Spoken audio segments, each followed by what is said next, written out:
नमस्कार जोहार, मैं अर्जुन चौधरी। आप देख रहे हैं अपना न्यूज़ झारखंड 43। अभी हम लोग मौजूद हैं गढ़वा जिला के जो है कि डंडा प्रखंड में, और एक जो है कि यात्रा चलाया जा रहा था जिसका नाम है आओ मिलकर हम लोग गढ़वा को बदले। और जनसंपर्क यात्रा आज जो है कि अब डंडा प्रखंड में पूरे टोले टोले में जो है कि चला है। और जो है कि यहाँ के पूर्व जो है कि विधायक प्रत्याशी भी रह चुके हैं और अभी वर्तमान में भी जो है कि विधानसभा में चुनाव में जो है खड़ा हुए हैं मनदीप मल्लाह जी। आइए हम उनसे कुछ बातचीत करते हैं। जो है कि आज अपने आवास से आप जो है कि यात्रा निकाले थे, हैं क्या कुछ कहेंगे? सबसे पहले मैं तो पूरे जो गढ़वा विधानसभा, रंका विधानसभा के क्षेत्र के जितने भी जनता जनार्दन, मैं सबको प्रणाम करता हूँ जी। और ये जनसंपर्क यात्रा आओ मिलकर गढ़वा बदले इसके नाम से है जी। क्योंकि पूरी जनता और आप लोग जितने भी मीडिया बंधुगण ने सुने होंगे कि लोगों ने यहाँ नाम रखा बदलाव यात्रा, परिवर्तन यात्रा, जो भी बहुत लोगों का चल भी रहा है जी। बदलाव किस चीज का? सिर्फ एक आदमी का बदलाव करना है क्या यहाँ पे? या परिवर्तन का अंदर सिर्फ एक आदमी का परिवर्तन करना नहीं, पूरे गढ़वा को बदलना है, गढ़वा की स्थिति को बदलना, गढ़वा के हालात को बदलना है। इसलिए हमारा शीर्षक कि आओ मिलकर गढ़वा बदले। वो किसी भी समुदाय के हो, किसी भी समाज से आते हो, किसी भी धर्म से आते हो, वो एक गरीबों की आवाज के लिए कि भैया सबका योगदान रहेगा तो हम लोग मिलकर गढ़वा को बदल देंगे। अब एक गढ़वा को विकसित जिला बनाएंगे हम लोग। जो जिन्होंने सब कुछ सपना देखा, जैसे यहाँ के युवाओं का सपना है, यहाँ के किसानों का सपना है कि हमारा गढ़वा जिला भी डेवलप होता है। क्योंकि अगर आप बाहर में चले जाएंगे, दिल्ली चले जाए, मुंबई चले जाए, वो आप पूछेंगे कि कहाँ से भाई, तो गढ़वा जिला से, तो कोई नाम भी नहीं जानता है। आप इतने बैकवर्ड मतलब जिले से आते हैं। अगर पूरे देश में अगर बात करते हैं कि 112 जिले पिछड़ी जिले में आते हैं, तो उसमें हमारा गढ़वा जिला 111वां नंबर पर आता है। तो ये बहुत हमारे लिए विडम्बना है कि आज़ादी के बाद भी इतने सारे हम लोग प्रतिनिधि बनाए, और जो जिला का सीमा 3 राज्यों से मिलता हो, उत्तर प्रदेश से मिलता हो, बिहार से मिलता हो, छत्तीसगढ़ से मिलता हो, और उस जिले का इतना बद से बदतर हालत है जिसका कहने का कोई ठिकाना नहीं है। पलायन तो पूछिए मत कितना, सबसे ज्यादा पलायन के रेट हमारे यहाँ से है। बेरोजगारी उतना ही चरम सीमा पर है, और शिक्षा के क्षेत्र में काम होना चाहिए वो काम भी नहीं हो पा रहा है। तो ये बहुत सारी मुद्दाएं थी। तो यही सोच के साथ हम लोगों ने लिखा कि आओ मिलकर गढ़वा बदले। हम लोग सब मिलकर, मजदूर मिले, किसान भाई मिले, सब हम लोग मिलकर गढ़वा बदलते हैं। अब एक नया गढ़वा को नया रूप देते हैं। अच्छा, ये जो है कि जनसंपर्क यात्रा का मुख्य उद्देश्य क्या है? जनसंपर्क यात्रा का मुख्य उद्देश्य है कि भैया बहुत दिन हो गया हम लोग को सोए हुए, अब जगिए। मैं जगाने का काम आज 2017 से कर रहा हूँ। उसके बाद 2019 में मैं आया जी। और जैसे आप सबको पता है कि मैं नौकरी करता था, मैं बैंक मैनेजर था, छोड़ के आया। अब मेरा मुख्य उद्देश्य है कि लोगों को जगाना, लोगों को जागरूक करना, राजनीतिक भागीदारी लेना। और वही 2019 का देन है। अगर आप मीडिया बंधु तो आपको पता भी हो कि वही 2019 का देन है कि बहुत सारे हमारे जो सपाटी लोग थे, हमारे जो साथ में थे, उन्होंने पंचायत चुनाव में तैयारी किया, उनको मैंने हिम्मत दिया था। आवाज बहुत सारे मुखिया भी हैं, उन्हीं का उपज में, उन्हीं का देन अभी हमारे बहुत जगह जिला परिषद भी जीते हुए। वही 2019 का ही देन है कि लोगों में आया कि नहीं, हमें भी एक नौजवान को आगे आना चाहिए। तो मेरा मुख्य उद्देश्य है ये आओ मिलकर गढ़वा बदलेगा कि भैया हम फील्ड में आ रहे हैं, हम क्षेत्र छोड़ के भाग नहीं रहे हैं। और मेरा जनसंपर्क चल रहा है, सब जगह चल रहा है। और लोगों को जगाने के बाद कि लोगों में बहुत तरह तरह की भ्रांति भी चल रही थी कि जो हमारे प्रतिद्वंदी हैं, हमारे जो अपोजिशन में खड़े हैं, कि हल्ला कर दे कि नहीं मनदीप मल्लाह तो चुनाव नहीं लड़ रहे हैं। और जिसमें मेरा जनसंपर्क चल रहा है, आपके माध्यम से बहुत सारा न्यूज चला भी है, तभी लोगों ने अफवाह फैला दी कि मनदीप मल्लाह चुनाव नहीं लड़ रहा। कहाँ से लड़ेगा चुनाव? नहीं चुनाव लड़ा। तो उन लोग को जो ये भ्रांति, उन लोग को जो मतलब मायनिया हो गया था, उस मायनिया को तोड़ने के लिए क्या कि हमारी जनता ना उदास हो रही थी कि ऐसे कैसे हो सकता है, मनदीप मल्लाह कैसे हो सकते हैं, जो गरीबों के बेटा है और गरीबों के मतलब जो साथ में देते कैसे मतलब बैठ गए ऐसे। तो उनका भ्रांति को भी तोड़ना था। जनसंपर्क किया था तो करना ही था, जैसे कि चिनिया में रमकंडा हुआ तो यहाँ पर भी करना ही था, उसी का एक पार्ट है। और इसका मुख्य उद्देश्य है कि इस बार गढ़वा को बदलना है, और जनता इस वक्त बदल के रहेगी, मूड बना हुआ है जी। एक और तीखा सवाल, गढ़वा जिला का जो है कि वर्ल्ड में सबसे जो है कि छोटा जो है डंडा प्रखंड है, और डंडा प्रखंड के छपरदागा पंचायत से और उसी गांव से दो प्रत्याशी जो है कि आप लोग खड़ा हो रहे हैं, और दोनों ही चौधरी ही समाज से। आखिर क्यों? बहुत बढ़िया सवाल है जी। और अगर जितने भी शिक्षित लोग हो, जितने भी गढ़वा की जनता है, वो खुद समझदार है जी। आप समझिए कि आखिर ऐसा क्या हो गया जी कि भैया जो प्रत्याशी का बात कर रहे हैं जी, वो प्रत्याशी कुछ दिन पहले मेरे साथ में थे जी। और अभी जिस पार्टी में, उस पार्टी में भी थे वो जी लेकिन अचानक ऐसा क्या हो गया कि वो पार्टी को छोड़ के जाना पड़ गया। जी ऐसा तो कुछ हुआ नहीं पार्टी में, बल्कि नहीं। पार्टी तो मान सम्मान देने के लिए कहीं मतलब वो पीछे भी नहीं रही। जी। आप लोगों ने देखा होगा कि पार्टी ने अभी दिसंबर में आरक्षण रैली भी करवाया था निषादों का, इसी धरती पे, डंडा की धरती पे। हाँ हाँ तो मेन मुद्दा यहाँ पे था कि जिस तरह का समीकरण गढ़वा विधानसभा में इस बार बन रहा है, जी तो ऐसा ना हो कि मल्लाह का बेटा आगे निकल जाए।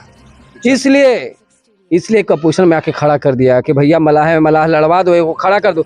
नहीं तो आप बताइए कि अपना नया अभी अपाची खरीदे है, चाहे पल्सर है, जी तुरंत अब बाइक खरीदिएगा क्या दूसरा? नहीं खरीदिएगा। नहीं। तो एक पद ऑलरेडी आपके पास है, दूसरे के लिए ललायित हो रहे, पहले उसको तो काम कर लीजिए तब ना ललायित होते। जी। तो एक पद पर तो काम अभी हो नहीं पा रहा, दूसरे के लिए ललायित हो रहे। जी तो यहाँ पे जो लोग राजनीति कर रहे हैं, जी जो नहीं चाहते कि बैकवर्ड का बच्चा आगे बढ़ सके, बैकवर्ड का लड़का आगे चल जाए, उन्हीं लोग का ये राजनीति का ये शिकार हो चुके हैं। जी इनको तो उठाया गया है कि किसी भी तरीके का निषाद समाज का, बैकवर्ड समाज का, जो अत्यंत पिछड़ी समाज का वोट बटे। अच्छा अब इस बार गरीब का बेटा विधानसभा में नहीं पहुंचा, उसी का राजनीतिक शिकार हुआ है।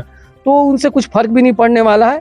उनका अपना सोचा और संविधान में हक अधिकार मिला है कि सब कुछ चुनाव लड़ सकते हैं, इससे कोई फर्क नहीं पड़ने वाला है। हमारा जो जन समर्थन है अपार है, और आने वाले दिनों में आप ही का माध्यम से, आप मीडियागण बंधु हैं उनके माध्यम से आप लोग देख लेंगे कि अपार जन समूह के सामने उनसे कोई भी, और हमारा जो लड़ाई है जी इन तो मतलब जो हमारे जैसा आपने बात किया, उनका मैं नाम भी जिनसे बात किया कि आप एक ही जगह, तो वो हमारे लिए, हम कंपटीटर चाहे किसको मानते, जिनसे हमारा लड़ाई जो सीटिंग है उनसे मेरा लड़ाई है, आपसे मेरा कोई लड़ाई नहीं है। हम ऐसे पार्टी से आप आ रहे हैं जी जो हमारे मतलब पंचायत से, वो ऐसे पार्टी से जिस पार्टी का तो कोई जनाधार ही नहीं है, पूरा भारतवर्ष में जनाधार नहीं है। अब बोलने को बोलते हैं कि बहुत बड़ी पार्टी, लेकिन आपका जनाधार ही नहीं है। अब हमारी वीआईपी पार्टी कितनी बड़ी जनाधार है कि आप देखेंगे कि वहाँ जब एमपी का इलेक्शन हुआ तो इस जनाधार को देखते हुए वीआईपी पार्टी का जनाधार है। हमारे मुकेश सहनी ने संसद के चुनाव में भानापुर में रैली किया, रंका में रैली किया, छतरपुर में रैली किया, तो उस समय देखें कि अपार जन समूह उमड़ पड़ा था। अब देख रहा है कि हमारे मुकेश सहनी वीआईपी पार्टी कितनी मजबूत है, इसलिए वीआईपी से भी ऑफर मिल रहा था इनको, बहुत सारे प्रलोभन मिल रहे थे। लेकिन हम पहले ही बोल चुके कि हमारा पार्टी गरीबों का पार्टी है, हमने कभी भी लालच में आके काम नहीं किया, किसी प्रलोभन को हमने इनकार कर दिया। ये तो प्रलोभन में आता तो आज हम बीजेपी के साथ रहते, क्योंकि हमारा मुद्दा था पहले से कि भैया आरक्षण नहीं तो वोट नहीं, तो हमें आरक्षण नहीं दिया और तो हम नहीं गए उसके साथ में। वो प्रलोभन देने का कोशिश कर तब भी नहीं किया कि भैया जो मेरा हक अधिकार है, अगर दूसरे पार्टी के अगर नेता रहते तो जितने प्रलोभन मिल रहे थे वो तो छोड़ दो, समाज को क्या उससे मतलब, हम चले जाते। लेकिन हम लोगों ने नहीं, हम लोग समाज के लिए लड़े और समाज के लिए लड़ेंगे। ये प्रलोभन और पैसा तैसा जो भी आगे जाते रहेगा। और जैसे हमारे मुकेश सहनी बैठक है, उनको तोड़ने के लिए क्या नहीं किया गया, उनको तोड़ने के लिए उनका Y+ सिक्योरिटी रातों रात हटा लिया जाता है। इसी के जैसा इस विधानसभा में भी मनदीप मल्लाह को तोड़ने के लिए किसको तोड़ा कैसे जाए, ऐसा हो जाए भाई कि जो पूंजीपाती लोग हैं इनके सामने खड़ा कर दिया जाए, जो डर के पीछे हट जाए। तो भाई हम भी मुकेश सहनी के ही चेले हैं, उन्हीं के पार्टी के हैं, हम टूट नहीं सकते। जो मुकेश सहनी बोलते हैं कि जब तक तोड़ेंगे नहीं तब तक छोड़ेंगे नहीं। अब कितना भी कोशिश कर लीजिए, मनदीप मल्लाह पीछे आने वाला नहीं है। और ये पार्टी भी होनी चाहिए। आप खुद अभी एमपी का चुनाव में देखें ना, जो भी हमारे भाई जो भी आने का कोशिश कर रहे हैं कि अभी विधानसभा का तैयारी कर रहे हैं, इतनी विडम्बना रह गई कि संगबरिया जैसे बूथ में उनको कितना वोट मिला। आपका दैनिक जागरण, दैनिक भास्कर का पेपर उठा कर देख लीजिए 3 महीने का, कि उनको कितना मिला वहाँ से वोट। जब अपने आप को एमपी का इलेक्शन में आप अपने आप को नहीं बचा सकते हैं, और जो नहीं कैडर वोट नहीं पा सकते, जो इतना बड़ा क्षेत्र आता है उसमें भी आपका 20,000 वोट नहीं पार करता है, तो अब विधानसभा के बाद विधानसभा का आदमी, अब यहाँ की जनता जाग चुकी है, जानती है सब चीज़ कि भैया किसके साथ क्या हो रहा है, किसके साथ कौन छल कर रहा है या किसको धोखा मिल रहा है, एक गरीब का बेटा कौन पाँव खींच रहा है, ये सब यहाँ की जनता जान रही है। इसका जवाब आने वाले दिन में बहुत अच्छे तरीके से हमारी जनता ने वोट के हिसाब से देगी। अभी जो है कि आप गढ़वा रंका विधानसभा के पूर्व जो है कि विधायक प्रत्याशी भी हैं, अभी जो है कि फिर खड़ा हुए हैं, तो गढ़वा रंका विधानसभा के मूलभूत समस्या क्या है? देखिए सबसे मूलभूत समस्या यहाँ पे है जी, आप जब देखेंगे तो 1947 में देश आजाद हुआ जी, उससे पहले हमारे नाथ फैमिली से दोनों आए जी, बाप बेटा दोनों राशि यहाँ पे, इसमें कोई शक की बात नहीं जी। तो जहाँ पे जो मूलभूत सुविधा मतलब चाहिए था जी, जिससे रोजगार जी, कुछ भी नहीं था। उसके बाद फिर आए कोई जी, तिवारी बाबा जी, जी 10 साल रहे, जी, उन भी पलायन और रोजगार की कुछ नहीं काम किया। जी, उसके बाद अभी जो भी है ये भी कुछ नहीं काम किया। तो मेन बात जो है कि मूलभूत जो सबसे ज़्यादा जो चीज़ें की आवश्यकता है यहाँ पे, सबसे पहले कि आपको यहाँ से पढ़ाई लिखनी चाहिए, जो नौजवान लोगों को रोजगार की सुविधा प्राप्त होनी चाहिए। आप आज से नहीं, बहुत दिन से हमको लगता है जब हम पढ़ते थे छोटे छोटे, तब से हम सोचने की कन्हर परियोजना लागू होगा, लो होगा, खेत में पानी मिलेगा, नहर आएगा। अब इस बार भगवान की कृपा से पलामू प्रमंडल की धरती पर गढ़वा जिला में बारिश हुआ है, नहीं तो हमारा यह सूखाग्रस्त घोषित होता है। इस क्षेत्र में भी अभी तक कोई काम नहीं हुआ है। और शिक्षा का जो दर है हमारे यहाँ इतना ही गिरा हुआ है। शिक्षा के मामले में भी ऐसा कुछ भी प्रयास नहीं किया जा रहा, क्योंकि आज भी सरकारी स्कूल का अगर हालत देखेंगे तो कितने बच्चे जा रहे हैं। आखिर ऐसा क्या कारण है कि इसका सरकारी स्कूल में बच्चे नहीं जा रहे, इस पर ध्यान देना चाहिए। तो मूलभूत जो यहाँ की समस्या है, बेरोजगारी, पलायन और ऊपर से क्या बोलते हैं आपका स्वास्थ्य और शिक्षा, इस सबसे बड़ी बेरोजगारी सबसे ज़्यादा ये प्रॉब्लम है। इन चीज़ों पर ध्यान देके और जो भी जनप्रतिनिधि, जो भी जनता यहाँ की चुनती है, उनको खासकर इस चीज़ पे ध्यान देना चाहिए कि भैया हम कैसे युवाओं को रोजगार दें, कैसे इनका पलायन दूर करें, कैसे हम स्वास्थ्य में अच्छा कर सकते हैं। क्योंकि अगर हमको लगता है कुछ सीरियस अगर एक्सीडेंट हो गया गढ़वा में तो बिना आपको गढ़वा सदर अस्पताल नहीं रखेगा, बोलते पलामू चाहिए, या पलामू सीधे आपको कहाँ, कराची। हाँ जी, वही बोलते कि जिसका जिला का सीमा 3 राज्य से सटता हो, वहाँ के लोगों को गढ़वा ना चाहिए। अगर भैया गढ़वा का सीमा अगर उत्तर प्रदेश में घटना होता तो नहीं, गढ़वा नज़दीक है भाई, चलते हैं वहाँ से। अगर इधर बिहार में कुछ हो रहा बात नहीं, गढ़वा अच्छा हॉस्पिटल जी चलते हैं। इधर अगर छत्तीसगढ़ में कुछ होता तो भैया रामानुजगंज तरफ, तो भैया हम लोग जाना चाहिए। इधर सोनभद्र जिले में कुछ लोग आते थे, तो आपका गढ़वा खुद के खुद डेवलप करता है। तो मानो कि जब आपके यहाँ के लोग नहीं आएंगे तो यहाँ के व्यवसायी लोग भी नाखुश है। अगर आज भी देखिएगा किसी का शादी भी हमें कुछ शॉपिंग वोपिंग करना होता है, कुछ खरीदारी, तो गढ़वा के लोग डालते नहीं जाते, ऐसा कहा जाते हैं। तो भैया ऐसा क्या चीज़ है कि गढ़वा में नहीं है, ऐसा क्यों जाते? तो जितने भी वर्ग हैं तो इसके लिए प्लान करके काम करना चाहिए। जब तक देखिए आपका आर्थिक स्थिति मजबूत नहीं होता ना, तब तक आपका समाज प्रबल नहीं होता है। जैसे कि आप एग्जाम्पल ले लीजिए कि अगर आपकी पॉकेट में आप चाहते हैं कि अगर मेरा बेटा चाहे बेटी अच्छे स्कूल में पढ़े, ये भी डॉक्टर इंजीनियर बने, तो आपके पास उन्हें केवल पैसा होना चाहिए। जैसे आपके देश का हालात है, जैसा इंस्टीट्यूशन जो शैक्षणिक संस्थान है, जितनी फी है उनकी, आपके पास तो है नहीं। आपका सपना चकनाचूर, आपके बच्चे का सपना चकनाचूर। तो इसके लिए जब तक समाज को आर्थिक स्थिति से मजबूत नहीं करेंगे, तब तक समाज भी आपका मजबूत नहीं हो सकता। इसलिए हमारा एक चीज़ और भी हम लोग का ध्येय है कि हम लोग सबसे आर्थिक सशक्तिकरण और सामाजिक सशक्तिकरण ये करना बहुत जरूरी है अपने समाज के लिए, चाहे पूरे गढ़वा जिले के लिए। आप चिनिया प्रखंड में चल जाइए, तूरी समाज का हालत देख लीजिए, उधर रंका में चल जाइए, खिरवार समाज का हालत देख लीजिए, रामकंडा में चल जाइए, तूरी खिरवार दोनों वहाँ का देख लीजिए। आप गढ़वा ग्रामीण में मेराल में देख लीजिए, सास समाज है, बिन समाज है, हमारे राम समाज है, अत्यंत पिछड़ी समाज है, उन लोगों का हाल चाल देख लीजिए भैया क्या है। अपना डंडा प्रखंड कहीं देख लीजिए कि जितना हमारा छोटा सा डंडा प्रखंड है, यहाँ से कितना ज़्यादा पलायन होता है। ये सब चीज़ बहुत ज़्यादा मतलब ये बहुत ज़्यादा मूलभूत जो है समस्या है। आप जिस प्रखंड से बिलोंग करते हैं, उस प्रखंड में जो है कि आज से पूर्व में ही 10 साल या 6-7 साल जो है यहाँ पे कस्तूरबा विद्यालय बनकर पूरा जो है कि रेडी है, सिर्फ पोचारा भर नहीं। उसमें आज हमने देखा कि वहाँ पे गाय चल रहा है, गाय और बकरी, उसके लिए क्या कहेंगे? यही चीज़ तो मैंने बोला कि विडम्बना है हमारे लिए कि ऐसे जनप्रतिनिधि होकर करेंगे क्या चीज़। आप जनप्रतिनिधि हैं, मैंने बोला ना कि शिक्षा का स्तर एकदम गिरा हुआ है। अगर इन लोग शिक्षा के बारे में सोचता तो सबसे पहले कस्तूरबा गांधी को स्टार्ट करवाता, एक +2 स्कूल का निर्माण करवाता डंडा प्रखंड में। अभी कुछ दिन पहले सुने कि शायद होने वाला है,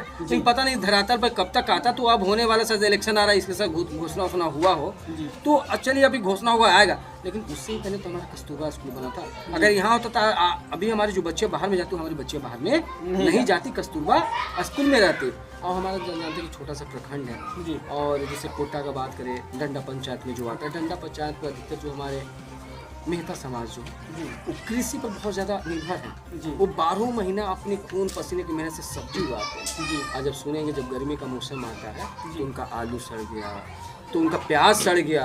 आवाज़ से नहीं, मैंने जब मैं राजनीतिक में नहीं था तब से मैं एक डंडा प्रखंड के लिए भैया कम से कम छोटा सा एक कोल्ड स्टोरेज दे दो, यहाँ किसान जो पैदा करे कोल्ड स्टोरेज में रख ले, उनका फसल ना खराब है, जो कि जीविका का संसाधन है उन लोग के लिए, जिससे वो चल फिर पा रहे। तो ये सब छोटा छोटा हमको तो लगता है कि डंडा प्रखंड में लोग इतना काम कर देना चाहिए कि जैसे पूरे झारखंड में नाम है कि सबसे छोटा प्रखंड कौन है, तो डंडा प्रखंड। वैसे सबको जाना कि भैया डंडा प्रखंड है छोटा प्रखंड है, लेकिन बहुत डेवलप है भाई, वहाँ एक बार जाके आपको देखना चाहिए। लेकिन ऐसा जनप्रतिनिधि कुछ काम ही नहीं कर रहे। मतलब मेन बात है कि जो चीज़ काम करे उस पर तो कुछ ध्यान ही नहीं है, बस लड़ाई तो भैया आगे कैसे जाओ, आगे कैसे करो, भैया पहले ये वाला तो काम कर लो, फिर बाद आगे वाला करिए। तो एक काम हो नहीं रहा, दूसरे के लिए हाफन धुल ले, जो कहा जाला हाफन धुल ले, तो हाफन मत धुलिए, पहले काम करिए ग्राउंड लेवल पर। अब मनदीप मल्लाह का मुकाबला करना चाहते कि मनदीप मल्लाह, तो सबसे पहली बात कि मनदीप मल्लाह भी ऐसा नहीं कि हम धनार सेठ का बेटा हो, आप घर देख सकते हैं जी।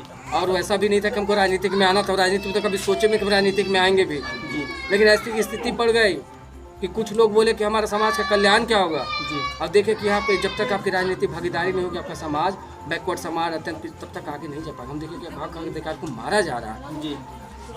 तो तब मैं चुनाव में आया जी, और अपना नौकरी छोड़ के आया और मैं लगा, लगन से लगा।